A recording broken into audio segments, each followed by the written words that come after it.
FM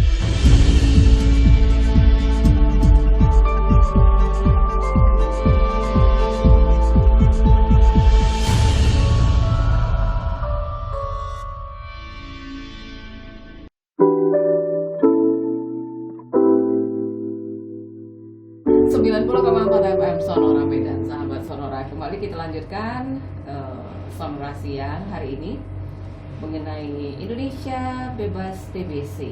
Seri ini berarti masih ngobrol dengan Kak Melanie Fabiola. Silakan untuk ingin bertanya 0811604094. Oke Kak Mei, balik lagi nih mengenai TBC tadi. Penyebabnya sudah tahu, bagaimana tahapan-tahapannya. Nah, ini yang bikin tertarik saya adalah ternyata TBC itu nggak cuma menyerang paru-paru ya. Benar. Jadi ketika tubuh kita atau tubuh anak terpapar dengan kuman TBC ya, kuman TBC itu ternyata tidak hanya menyerang sistem pernafasan. Walaupun ya masyarakat secara umum menganggap kalau disebut TBC pasti paru-parunya nih, kan gitu ya, pasti paru-parunya nih yang kena gitu. Kalau tidak selamanya seperti itu. Nah jadi pada anak ya, organ tubuh yang sering diserang TBC selain paru-paru itu yang pertama adalah kelenjar atau kelenjar getah bening yang biasanya ada di daerah leher ya. Di itu biasanya pembengkakan kelenjarnya itu bisa lebih dari 1 cm gitu diameternya, sebesar kelereng lah ya, kita bilang ya, sebesar kelereng gitu. Nah itu ketika dia mengalami pembengkakan akibat infeksi dari TBC itu ketika diraba bisa lebih dari 1 benjolan berkumpul gitu. Diraba tidak terasa sakit ya, teraba kenyal tidak terasa sakit. Nah itu kemungkinan ya, tapi belum tentu itu adalah infeksi getah bening, harus dokter yang melakukan pemeriksaan. Kemudian bisa juga menyerang otak dan selaput otak. Ini dikenal dengan meningitis TB. Kan meningitis itu adalah infeksi pada selaput otak ya. Nah, kalau dia disebabkan oleh kuman TBC itu namanya meningitis TB ya. Nah, jadi kalau anak selaput otaknya terserang kuman TB atau TBC gitu ya. Nah, itu bisa menunjukkan gejala rewel, sakit kepala, leher kaku ya. Ya seperti gejala orang yang mengalami meningitis sampai nanti akhirnya mengalami kejang.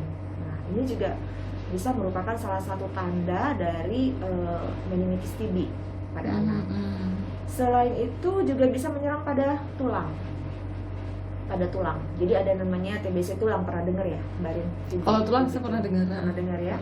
Nah itu TB tulang ini bisa pada tulang ya, bisa pada tulang belakang ya kan, bisa pada tulang panggul, pada lutut, pada kaki dan tangan ya. Nah jadi bisa terlihat dari adanya bengkak pada persendian di anggota tubuhnya, persendian di tangan, persendian di kaki, nah gitu. Kemudian juga bisa menyerang kulit. Nah ini namanya TBC kulit. Nah kalau TBC kulit ini biasanya muncul luka atau borok ya pada kulit gitu, yang padahal anaknya kayaknya bersih deh gitu ya, tapi kok jadi banyak luka gitu, kayak borok gitu. Orang bilangnya tuh darahnya terlalu manis. Iya betul. Atau sakit gula gitu. Tapi ya. kan kalau misalnya darah manis atau yang lain-lain itu kan dia tidak disertai demam biasanya.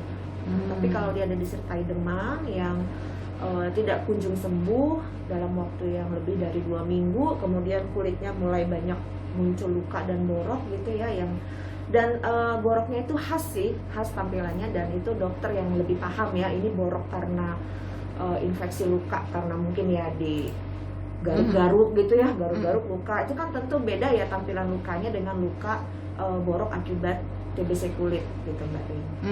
Nah kemudian ada juga yang namanya bisa juga menyerang usus. Nah itu namanya tuberkulosis usus. Nah yang namanya kalau usus ya gejalanya pasti sering kembung ya, kemudian bolak-balik diare, sering sakit perut, anaknya juga biasanya lebih rewel ya, dan tambah lagi dengan nafsu makan yang menurun. Dan yang nggak kalah ininya juga adalah bisa menyerang ginjal. TB. Iya, jadi itu namanya tuberkulosis ginjal. Jadi ada gangguan pada saat anak buang air kecil ya. Warna urinnya terlalu pekat ya. Kuningnya tuh terlalu pekat gitu. Jadi kemudian ada sakit pinggang ya, seperti orang yang mengalami infeksi ginjal lah.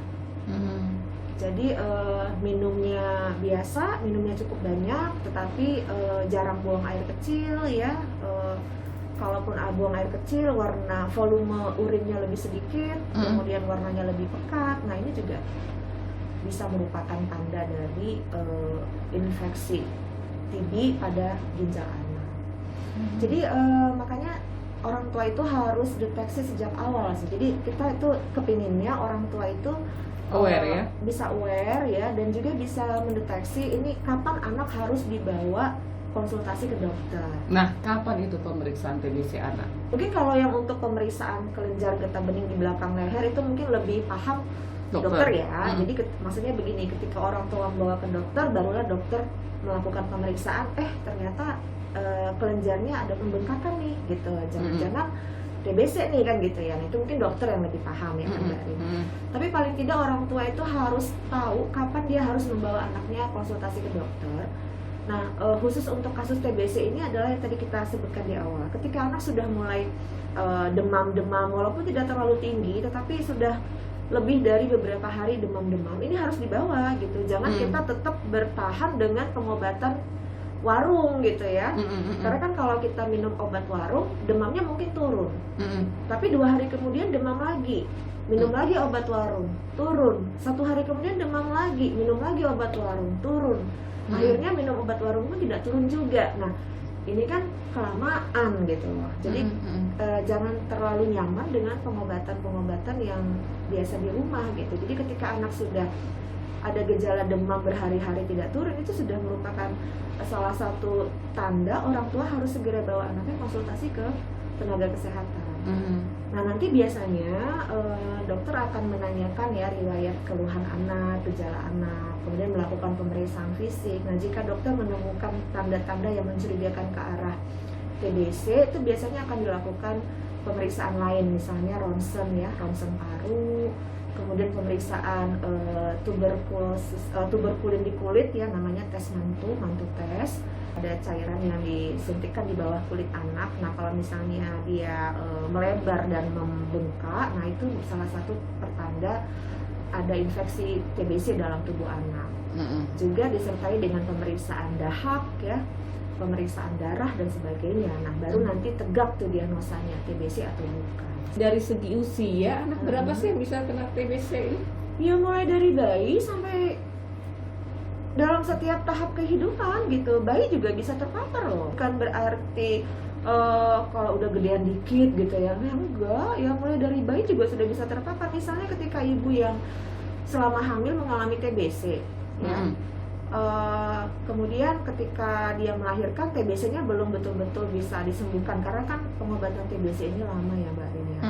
Perlu disiplin tinggi gitu supaya bisa sembuh total. Nanti kita bahas nih apakah bisa sembuh total.